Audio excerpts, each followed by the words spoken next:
Citizenship amendment act एक ऐसा controversial act जिसके लागू होते ही पूरे देश भर में प्रोटेस्ट छिड़ गए. The All Assam Students Union came out on the street in different parts of the state to protest against the implementation of the act. SDPI, the political outfit, has launched protests in Chennai and Tamil Nadu, protesting against a law that they say excludes them based solely on religion. Delhi में इस कानून का विरोध शुरू हो गया है. जामिया मिलिया इस्लामिया के छात्रों ने सीए का विरोध किया. एक तरफ है मोदी सरकार, जिनका कहना है इस एक्ट के थ्रू हम पूरे हिंदुस्तान में क्रांति ले आएंगे. हमने 2019 के चुनाव के भारतीय जनता पार्टी के घोषणा पत्र में घोषित कर दी थी और मैंने कभी नहीं कहा कि इस मामले पर हम पीछे हटेंगे. मैंने हर बार कहा ये पत्थर पर लकीर है और ये होकर रहेगा. उनके एलिगेशन है कि कांग्रेस सरकार ने ही सबसे पहले अपनी जनता से वादा किया था कि वो बांग्लादेश, पाकिस्तान और अफगानिस्तान से पीड़ित हमारी माएं और बहनों को हिंदुस्तान में शरण देंगे, सीएए पास करेंगे. लेकिन सत्ता के लालच में उन्होंने ये वादा पूरा ही नहीं किया. ये भी कांग्रेस पार्टी के नेताओं का वादा है. जब देश का विभाजन किया और वहां पर ढेर सारे देश में अल्पसंख्यक जो थे, हिंदू, बौद्ध, जैन, क्रिश्चियन थे, उन पर प्रताड़ना होती थी. सारे लोग यहाँ भाग कर आना चाहते थे. उस वक्त कांग्रेस पार्टी का वादा था कि आप धीरे धीरे आइए, आप जब भी आओगे भारत में आपका स्वागत है, आपको नागरिकता दी जाएगी. फिर मुकर गए.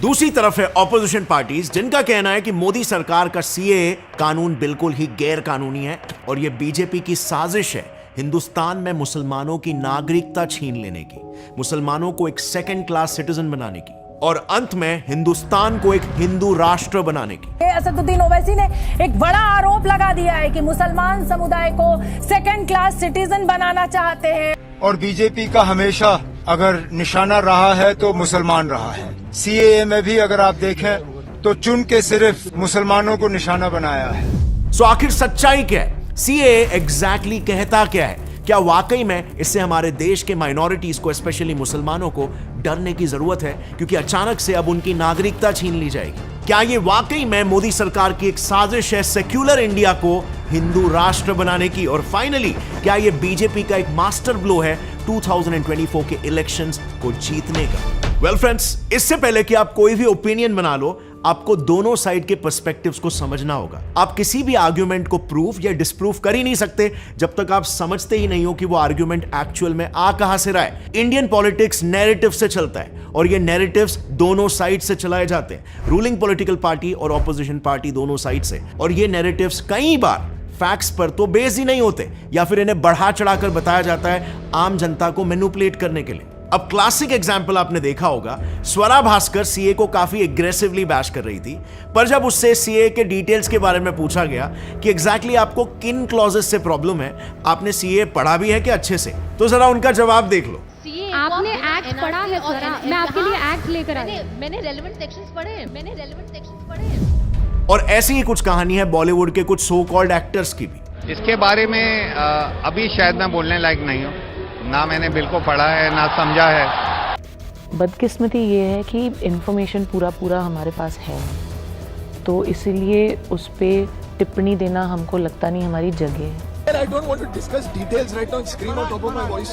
If everything was okay, why would so many people be concerned? मतलब लॉ के बारे में एक्चुअल में जीरो नॉलेज है, लेकिन फिर भी कंपल्सिवली धारणा करना है, इसके खिलाफ विद्रोह करना है और दूसरों को भी गुमराह करना है. और हमें एग्जैक्टली इन्हीं की तरह नहीं बनना है. बिना दोनों पार्टीज के लॉजिकल आर्ग्यूमेंट्स को समझे फेवरेटिज्म की गिरफ्त में आकर एक ही पार्टी के नैरेटिव में अगर हम आंखें बंद करके बिलीव कर लेंगे तो ये अंधभक्ति ही हुई ना. अब एकदम ब्लंट बात अगर बोलूं तो most of the media channels, even majority of YouTubers आपको सिर्फ वन साइडेड पर्सपेक्टिव ही देते हैं. लेकिन 7 सालों तक इंडिया का the biggest independent science channel चलाने के बाद हमारी रिसर्च मेथोडोलॉजी इतनी स्ट्रांग हो गई है कि हम हर एक मुद्दे के एकदम जड़ तक जा पाते हैं और साइंटिफिक मेथोडोलॉजी को ही यूज करके सिर्फ और सिर्फ लॉजिक के बेसिस पर ही रैशनल कंक्लूजन्स पर आते हैं, ना कि नैरेटिव्स और इमोशंस के बहकावे में आकर. और इसीलिए आई वुड हाईली रिकमेंड आप इस वीडियो को एकदम अंत तक देखें ताकि सीए को लेकर आपका पूरा कंफ्यूजन ही दूर हो जाए. हम इस एक्ट के प्रो और एंटी दोनों साइड्स के सारे पॉइंट्स आपके सामने रखेंगे. इनफैक्ट हमने अपने खुद के रिसर्च से ऐसे भी कुछ सवाल खड़े किए हैं जो ऑपोजिशन भी नहीं खड़े कर रहा. सिर्फ इसीलिए ताकि आपको मेरी बात नहीं सुनना पड़े, आप खुद से ये डिसाइड कर सको कि ये लॉ हमारे देश के लिए सही है या फिर गलत। तो देखो, सिटीजनशिप अमेंडमेंट एक्ट के तहत 31 दिसंबर 2024 के दिन तक पाकिस्तान, बांग्लादेश, अफगानिस्तान से जितने भी रेफ्यूजीज इंडिया में इलीगली आए हैं, ये एक्ट उन सबको लीगली इंडिया का सिटीजनशिप दे देगा, चाहे वो किसी भी धर्म के हो, हिंदू, सिख, जैन्स, बुद्धिस्ट, क्रिश्चियंस या पारसीज। मतलब वो यहां पर सेटल हो सकते हैं बड़े आराम से। लेकिन इसके सेक्शन 2 के हिसाब से अगर कोई मुस्लिम यहां पर आता है तो उसे नागरिकता नहीं मिलेगी। और एग्जैक्टली यही ऑपोजिशन का सबसे बड़ा मुद्दा है कि सिर्फ मुस्लिम्स के साथ ये भेदभाव क्यों।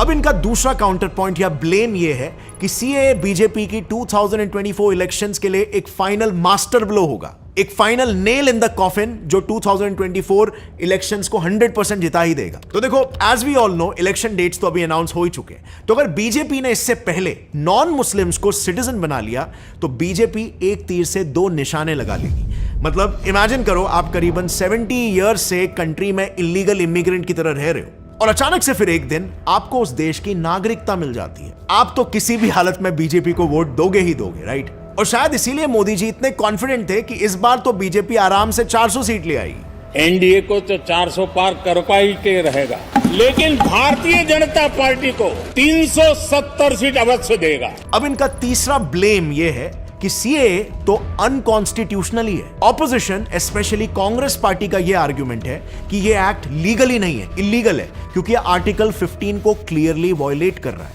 जो क्लियरली कहता है कि सरकार किसी भी आधार पर सिटीजन्स के साथ भेदभाव नहीं कर सकती। पर सीए एक्ट में तो आपने क्लियरली देखा, सरकार रिलीजन के बेसिस पर डिस्क्रिमिनेशन कर रही है। और इसी में ही ऑपोजिशन का यह भी आर्गुमेंट है कि ओरिजिनल सिटीजनशिप एक्ट 1955 का सेक्शन 10 किसी भी लीगल इमिग्रेंट को देश में सिटीजनशिप अलाउ नहीं करता, और इसीलिए उनके हिसाब से सीए तो क्लियरली इलीगल है भाई।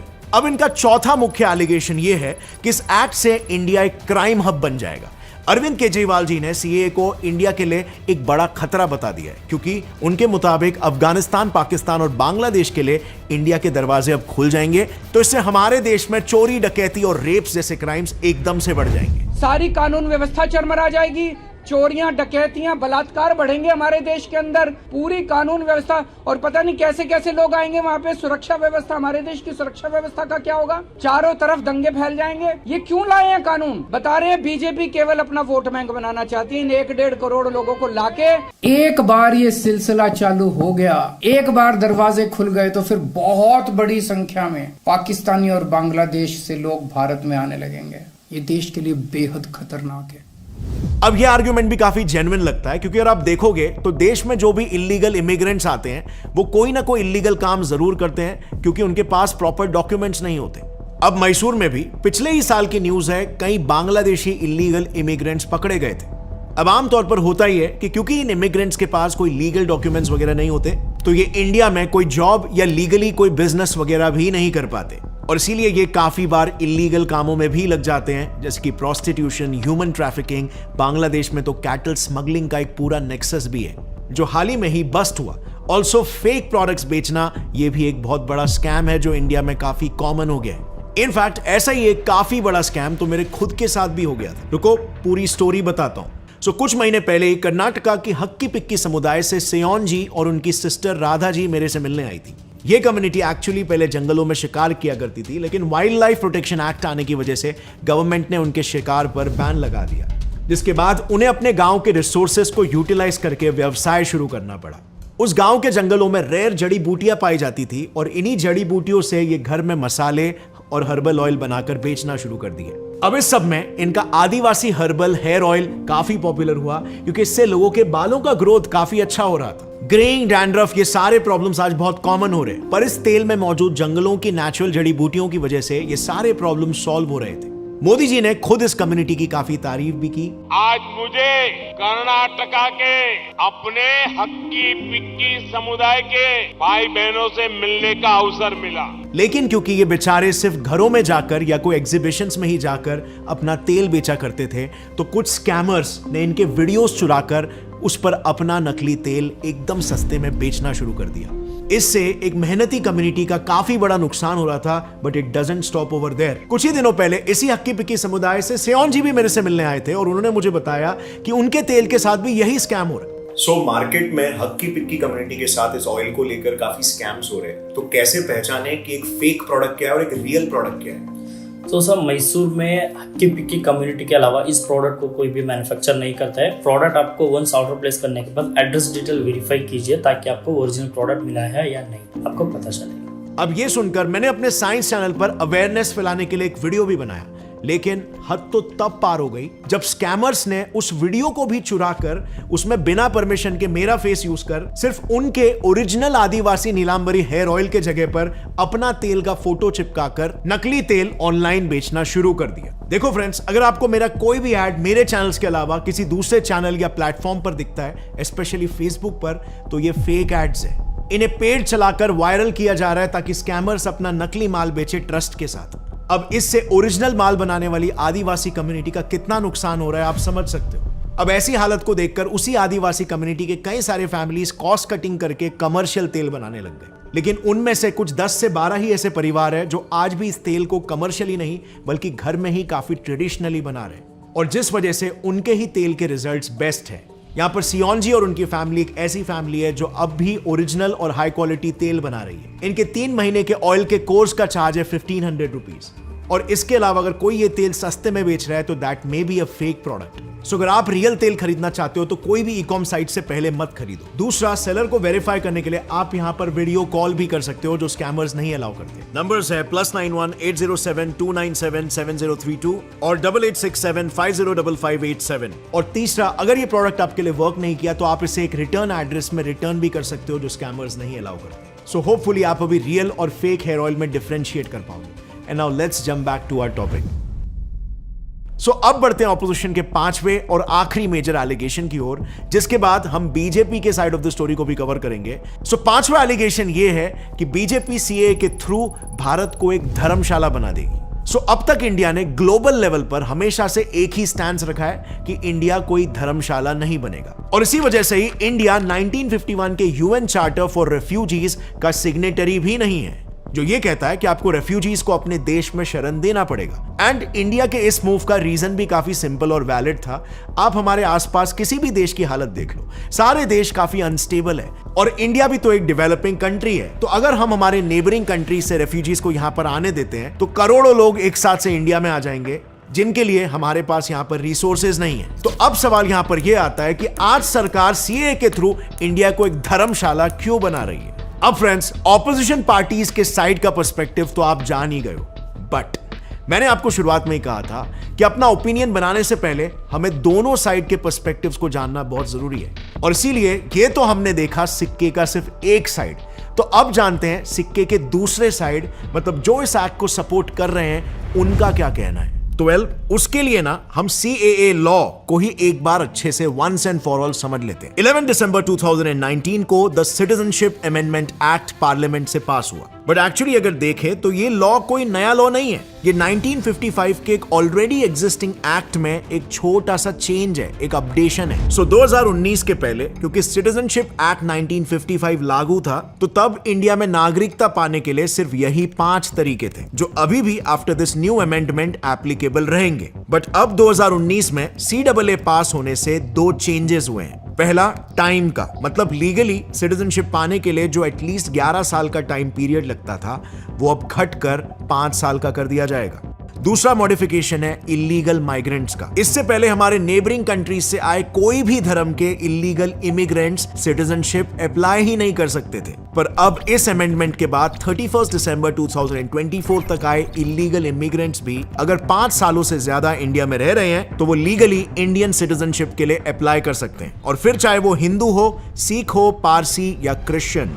बट अगर वो मुस्लिम है तो वो सिटीजनशिप के लिए अप्लाई नहीं कर सकते। अब नेचुरली सबसे बड़ा सवाल जो किसी के भी मन में आएगा वो ये है कि सिर्फ मुस्लिम कम्युनिटी के साथ ही ऐसा क्यों किया गया। क्या इंडिया मुस्लिम्स को पनाह नहीं देना चाहता? तो इस चीज को एक ओवरऑल पर्सपेक्टिव से समझने के लिए थोड़ा बैकग्राउंड समझना होगा। तो देखो, आजादी से पहले बांग्लादेश और पाकिस्तान भारत का ही हिस्सा हुआ करते थे, लेकिन बंटवारे के बाद इन देशों ने खुद को ओपनली इस्लामिक रिपब्लिक घोषित कर दिया, यानी कि इस्लाम को ही अपना स्टेट रिलीजन डिक्लेयर कर दिया। अब इससे हुआ ये कि वहां के नॉन मुस्लिम्स के पास कोई कॉन्स्टिट्यूशनल राइट्स ही नहीं बचे। उनकी हालत वहां पर चढ़ते दशकों के साथ बद से बदतर होने लगी। आज पाकिस्तान में फॉर एग्जांपल सिर्फ 1% ही हिंदू पॉपुलेशन है, जो कि आजादी के वक्त 24% थी। Can you imagine that? 24% से डायरेक्टली 1%, यानी कि देश का पूरा एक क्वार्टर पॉपुलेशन एकदम से मिट गया। रीजन? Persecution of minorities. वहां आए दिन ऐसे केसेस आते हैं जहां पर नॉन मुस्लिम लड़कियों को किडनैप करके उनके साथ गैंग रेप किया जाता है, उनका फोर्स्ड कन्वर्जन किया जाता है, और सबसे अनफॉर्चुनेट बात, ये सब कुछ आम बात है। लेकिन पाकिस्तानी पुलिस ऐसे केसेस को रजिस्टर करने से तक मना कर देती है। पाकिस्तान के लॉ में तक ये लिखा गया है कि वहां का president, higher authorities, even junior government officers भी मुस्लिम्स ही होने चाहिए। और इसी वजह से आज वहां के सुप्रीम कोर्ट में एक भी जज हिंदू नहीं है। वहां पर कई हिंदूज को तो वोट देने तक का भी अधिकार नहीं होता। इनफैक्ट कोविड के टाइम पे हिंदूज और क्रिश्चियंस को यह तक कहा गया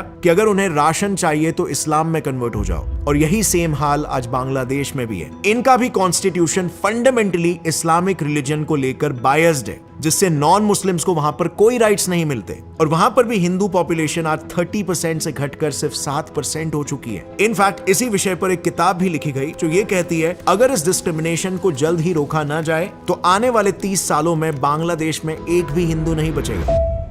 और यही है बीजेपी के साइड ऑफ द स्टोरी से उनका सबसे बड़ा काउंटर पॉइंट। उनका कहना है कि CAA हिंदुओं के लिए नहीं बल्कि परसिक्यूटेड माइनॉरिटीज के लिए बनाया गया, और इसीलिए नेचुरली ये लॉ नॉन परसिक्यूटेड मेजॉरिटी को बेनिफिट नहीं करता, क्योंकि पाकिस्तान, अफगानिस्तान और बांग्लादेश के ये माइनॉरिटीज एक समय में तो भारत का ही तो हिस्सा थे। ये हमारी ही मां बहनें हैं जिन्हें आज तक वहां पर तड़पाया जा रहा है। और अगर इससे राहत पाने के लिए वो इंडिया में शरण लेना चाहते हैं तो क्या उन्हें इस चीज की इजाजत नहीं मिलनी चाहिए? जब विभाजन हुआ तब पाकिस्तान में 23% हिंदू थे, आज 3.7% बच गए। कहाँ गए सारे? इतने सारे तो यहाँ आए नहीं। धर्म परिवर्तन हुआ, अपमानित किया गया। और वैसे भी इंडिया का इतिहास रहा है, हमने हर बार परसिक्यूटेड माइनॉरिटीज को देश में पनाह दी है, और फिर चाहे वो ईरान से आए पारसीज हो या फिर even Jews. In many places, Jewish people suffered. In many places, Jewish people faced institutionalized discrimination. In India, the Jewish community was never persecuted. अब बीजेपी का अगला पलटवार है कि इन्हीं परसिक्यूटेड माइनॉरिटीज को भारत में शरण मिलेगा। ये वादा तो सबसे पहले खुद कांग्रेस ने ही तो किया था, लेकिन फिर माइनॉरिटी अपीजमेंट पॉलिटिक्स करने के चक्कर में उन्होंने ये वादा पूरा ही नहीं किया। लेकिन वही काम आज जब बीजेपी कर रही है तो ये उसका विरोध कर रहे हैं। और स्वयं कांग्रेस के नेताओं ने आजादी के वक्त सैकड़ों भाषणों में कहा है कि अभी मारकाट चल रही है, अभी जहां है वहां रह जाइए, बाद में जब कभी भी भारत में आएंगे आपका स्वागत है। अब बढ़ते हैं सबसे मुख्य सवाल की ओर। CAA लागू होने से क्या इंडियन मुस्लिम्स की नागरिकता छीन ली जाएगी? तो देखो, ऐसा बिल्कुल भी नहीं है। इस पूरे एक्ट के डॉक्यूमेंट में ऐसा एक भी क्लॉज नहीं है जिसमें किसी की भी सिटीजनशिप कैंसिल होने की बात की गई है, और फिर चाहे वो सिटीजन किसी भी धर्म का ही क्यों न हो। आप खुद ही सोचो, जिस एक्ट का नाम ही सिटीजनशिप देने के ऊपर रखा गया है, वो क्यों किसी की सिटीजनशिप को कैंसिल करेगा? इट मींस अगर आप एक इंडियन मुस्लिम सिटीजन हो तो आपको इन पॉलिटिकल लीडर्स के नैरेटिव से डरने की बिल्कुल भी जरूरत नहीं है। इनफैक्ट पाकिस्तान, बांग्लादेश और अफगानिस्तान के मुस्लिम्स भी इंडिया की सिटीजनशिप पा सकते हैं, बस उसके लिए उन्हें लीगल प्रोसेस को फॉलो करना होगा, जिसका बेस्ट एग्जांपल है पाकिस्तानी सिंगर अदनान सामी, जो आज लीगल प्रोसीजर को ही फॉलो करके तो इंडियन सिटीजन बन गए। अब जैसे हमने पहले जाना, कुछ पॉलिटिकल लीडर्स ये भी कह रहे हैं कि CAA कॉन्स्टिट्यूशन के ही अगेंस्ट है, क्योंकि गवर्नमेंट सिटीजन्स को डिस्क्रिमिनेट कर रही है बेस्ड ऑन रिलीजन। बट यहां पर ऑपोजिशन के दावों में एक मेजर लूप होल है। जो इमिग्रेंट इंडिया में आएगा वो इंडियन सिटीजन तो नहीं है ना, वो किसी दूसरे देश से आ रहा है, तो वो फॉरेनर हुआ, राइट? जिस पर क्या कानून लागू होना चाहिए इसमें कोई भी संवैधानिक पाबंदी नहीं है। सो ये लूप होल भी अक्सर नहीं बताया जाता है। जो भी कोई CAA के अगेंस्ट है वो सिर्फ आधी सच्चाई बता रहे हैं और अपने तरफ से एक वन साइडेड नैरेटिव फैला रहे हैं। और रही बात ऑपोजिशन के स्टेटमेंट की कि इंडिया को धर्मशाला बना के रख देंगे, तो वो भी गवर्नमेंट के हिसाब से सरासर गलत है। अब श्रीलंकन तमिल्स के ही एग्जांपल को ले लो, वहां के हिंदूज इतने ऑप्रेस्ड और परसिक्यूटेड नहीं है, और इसीलिए हमने उन्हें इस एक्ट में इंक्लूड ही नहीं किया है। ये लॉ सिर्फ और सिर्फ वंस अगेन पर्सिक्यूटेड माइनॉरिटीज के लिए ही है। पर्सिक्यूटेड का मतलब जिन्हें सिर्फ अपने रिलीजन के बेसिस पर नाइंसाफी झेलने मिली है, जैसे वर्ल्ड वॉर 2 से पहले ज्यूस के साथ नाजी जर्मनी में हुआ था।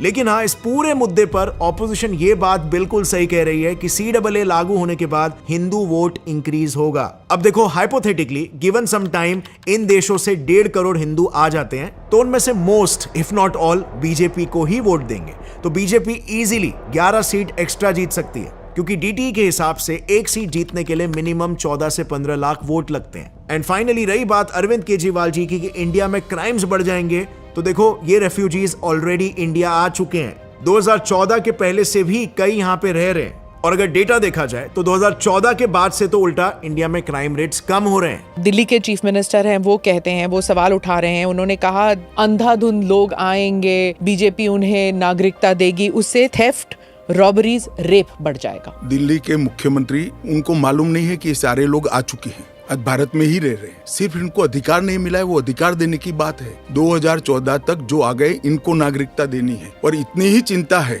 तो वो क्यों बांग्लादेशी घुसपैठियों की बात नहीं करते? सो ये आर्ग्यूमेंट जो आपने अभी सुना मुझे पर्सनली इतने सेंसिबल नहीं लगे, लेकिन जैसे मैंने पहले कहा था, जब हमने खुद पर्सनली इस मुद्दे के दोनों साइड्स को अच्छे से समझने की कोशिश की थी, तो हमें इस लॉ के विद्रोह में 2 और भी ऐसे स्ट्रॉन्ग पॉइंट्स मिले जो खुद ऑपोजिशन भी नहीं उठा रही है।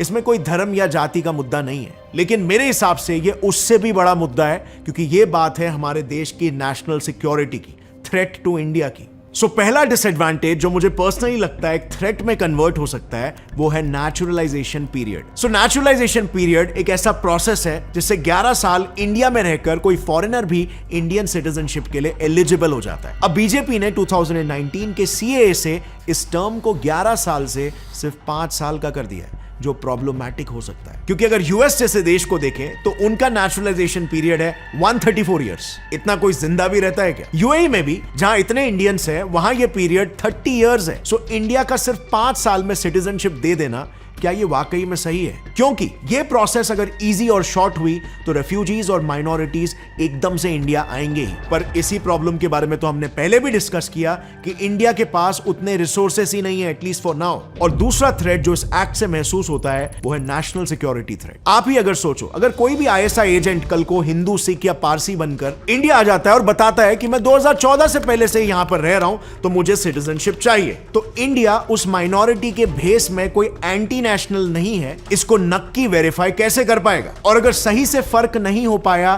तो ये इंडिया के लिए एक नेशनल सिक्योरिटी थ्रेट बन सकता है।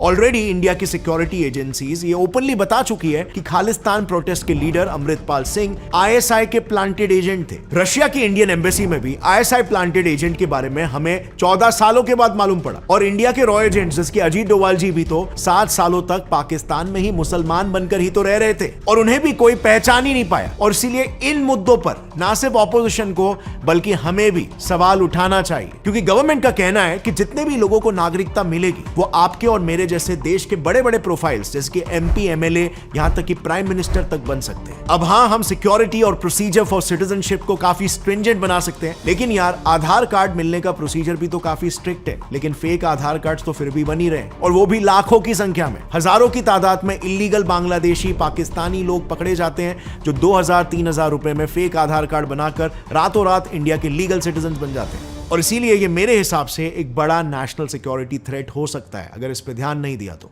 और अनफॉर्चुनेटली आप देखोगे तो इस मुद्दे पर एक भी नेता आवाज नहीं उठा रहा। बट एनीवे, मैंने आपको इस एक्ट के प्रो और इसके एंटी के सारे आर्ग्यूमेंट्स बता दिए। अब आप खुद से इस पर एक रैशनल डिसीजन ले सकते हो, एक जजमेंट पास कर सकते हो अपने हिसाब से। आपको इनके जैसे भेड़चाल का हिस्सा बनने की कोई जरूरत नहीं है। लेकिन अगर आप देखें उन डिटेल्स में तो ऐसा लग रहा है कि हो सकता है, कुछ ऐसा लगता है ना कि हो सकता है। मतलब अगर आप पढ़े क्या लिखा उसमें, तो it seems like it's a possibility if everything was okay, why would so many people be concerned? लोग नैरेटिव्स फैलाते जाएंगे, लोग नैरेटिव्स में फंसते जाएंगे। जैसे अभी हाल ही में एक नैरेटिव ने काफी आग पकड़ी थी कि PM मोदी एक डिक्टेटर है, और ऑलमोस्ट सभी ऑपोजिशन पार्टीज, कुछ बड़े न्यूज चैनल्स और इन्फ्लुएंसर्स इस कंसर्न को सर्कुलेट कर रहे थे। डिक्टेटरशिप चलছে। Modi is a dictator, a man worse than Hitler. अगर मोदी जी इस 2024 के इलेक्शंस में जीत कर आते हैं तो अगली बार से इलेक्शंस ही होना बंद हो जाएंगे और तानाशाही शुरू हो जाएगी। पर रियलिटी असल में क्या है क्या सच में इंडिया एक डिक्टेटोरियल रेजीम की तरफ बढ़ता हुआ नजर आ रहा है? वेल, इस पर भी हमने एक डिटेल्ड और अनबायस्ड वीडियो ऑलरेडी बना लिया है, जिसे आप यहां पर क्लिक करके देख सकते हो। एकदम रूट लेवल से ये कंसर्न हमेशा के लिए क्लियर हो जाएगा। और आप फ्रेंड्स, जाने से पहले अगर हेयर फॉल या ग्रेइंग के लिए आप नीलांबरी आदिवासी हर्बल ऑयल खरीदना चाहते हो तो मैंने स्क्रीन पर उनका ऑफिशियल नंबर और वेबसाइट डाल दिया है। उसी कम्युनिटी से वीडियो कॉल करके ही इसे खरीदना, कोई ई कॉमर्स साइट से नहीं, वरना आपको स्कैमर्स फेक सामान सप्लाई कर सकते हैं। As always friends, be rational, be critical. जय हिंद।